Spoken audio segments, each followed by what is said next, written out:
Hi I'm Kanaraj. இன்னைக்கு நம்ம எதை பத்தி பேச போறோம் பாத்தீங்கன்னா முட்டையை பத்தி தான். முட்டைன்னு சொன்னோன்னா நமக்கு ரெண்டு கொஸ்டின் வந்து யாவத்துக்கு வரும். ஃபர்ஸ்ட் கொஸ்டின் என்னன்னு பாத்தீங்கன்னா முட்டையில இருந்து கோழி வந்துச்சா, கோழியில இருந்து முட்டை வந்துச்சா அப்படின்னு சொல்லிட்டு தான். இந்த கொஸ்டினுக்கு வந்து உங்களுக்கு ஆன்சர் தெரிஞ்சுன்னா கீழே வந்து கமெண்ட் பாக்ஸ்ல கமெண்ட் பண்ணுங்க. ரெண்டாவது கொஸ்டின் என்னன்னு பாத்தீங்கன்னா முட்டை சாப்பிட்டா உடம்புக்கு நல்லதா கெட்டதா, முட்டை சாப்பிட்றதுனால ஹார்ட் அட்டாக் வருமா அப்படிங்கிற ஒரு கொஸ்டின் தான் மக்கள் மத்தியில ரொம்ப வந்து பேசப்பட்டுக்கிட்டு இருக்குது. ஒரு டவுட்டாவே இருந்துட்டு இருக்குது. ஃபர்ஸ்ட் ஒரு பீப்புள் என்ன சொல்றாங்கன்னா முட்டை சாப்பிட்டா உடம்புக்கு நல்லதுதான், எந்த பிரச்சனையும் இல்லை அப்படின்னு வேற சொல்றாங்க. இன்னொரு பீப்புள் வந்துட்டு இல்ல முட்டையெல்லாம் சாப்பிடக்கூடாது, முட்டை சாப்பிட்டா ஹார்ட் அட்டாக் வரும் அப்படின்னு சொல்லிட்டு முட்டை வந்துட்டு ஒரு அணுகுண்டா வந்து பார்த்துட்டு இன்னைய வரைக்கும் முட்டை சாப்பிடாம ஒரு சில பீப்புள் வந்து இருக்கிறாங்க.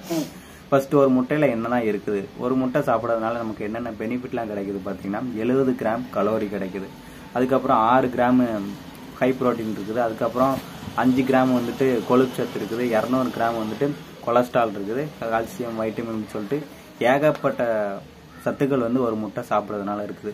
இந்த முட்டை சாப்பிட்றதுனால ஆபத்து அப்படிங்கிற ஒரு வதந்தி இருக்குல்ல, இந்த வதந்தி எங்க இருந்து ஃபர்ஸ்ட் பரவுது பார்த்தீங்கன்னா மேற்கத்திய நாடுகள்ல இருந்து தான் பரவுது. மேற்கத்திய நாடுகள் வந்துட்டு 1970 மருத்துவர்கள் ஆய்வு செஞ்சு பார்க்குறாங்க. ஆய்வு செஞ்சு பார்த்தோன்னா ஒரு மனுஷருக்கு வந்துட்டு கிட்டத்தட்ட 300 கிராம் வந்துட்டு கொலஸ்ட்ரால் தான் ஒரு நாளைக்கு எடுத்துக்கணும், அதுக்கு மேலே எடுக்கக்கூடாது அப்படின்னு வேற சொல்றாங்க. இப்போ ஒரு முட்டை சாப்பிட்டாலே 200 கிராமுக்கு மேலே கொலஸ்ட்ரால் இருக்குது. அப்போ ரெண்டாவது முட்டை சாப்பிட்டோம்னா இவங்க சொன்ன அந்த 300 கிராம தாண்டிடும் அப்படின்னு சொல்லிட்டு தான் முட்டை சாப்பிடுறது ஆபத்து அப்படிங்கிற ஒரு வதந்தி வந்து அந்த நாட்டில இருந்தா பரவி வருது. அதுக்கப்புறம் அமெரிக்காவில் இருக்க மெடிசின் வந்து ஆய்வு செய்யறாங்க. ஆய்வு செஞ்சுட்டு தான் முட்டை சாப்பிட்டனால ஹார்ட் அட்டாக் வராது, எந்த பிரச்சனையும் வராது, இது வந்து வதந்தி அப்படின்னு வேற சொல்றாங்க. இப்போ வந்துட்டு ஊட்டச்சத்து நிபுணர் அருண்குமார் என்ன சொல்றாருன்னா முட்டை வந்து எல்லாருமே சாப்பிடலாம், எந்த பிரச்சனையும் இல்லை.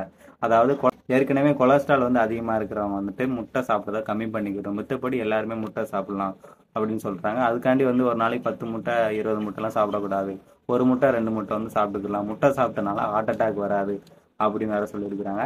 இந்த ஒரு நியூஸை பார்த்துட்டு உங்களோட கருத்துக்கள் வந்து கீழே வந்து கமெண்ட் பாக்ஸ்ல கமெண்ட் பண்ணுங்க. ப்ளீஸ் சப்ஸ்கிரைப் பண்ணுங்க. அப்பதான் நான் தொடர்ந்து போற வீடியோ உங்களுக்கும் சேரும்.